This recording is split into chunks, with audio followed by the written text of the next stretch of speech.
আমরা যারা নির্বাচনে lakh lakh voter list print করার জন্য একটা সমাধান খুঁজতেছি, তাদের জন্য আমাদের কাছে এই সমাধান রয়েছেন।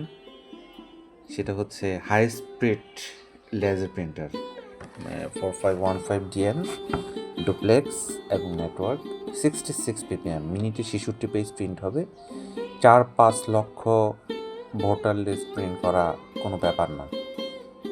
মানে খুব অল্প সময়ের মধ্যে আপনারা এটার মেনটেন্যান্স কিটের লাইফ মোটামুটি 75% প্লাস আছে এবং প্রিন্টারটা ফ্রেশ কন্ডিশনে আছে। মাত্র 2টা টোনার ইউজ হয়েছে। সার্বিকভাবে আপনাদের এটা খুব কনভিনিয়েন্ট হবে ভোটার লিস্ট প্রিন্টের জন্য। অল্প সময়ের মধ্যে যারা অনেক বেশি প্রিন্ট করতে যাচ্ছেন আমাদের কাছে পাবেন, যোগাযোগ করুন। আসসালামু আলাইকুম।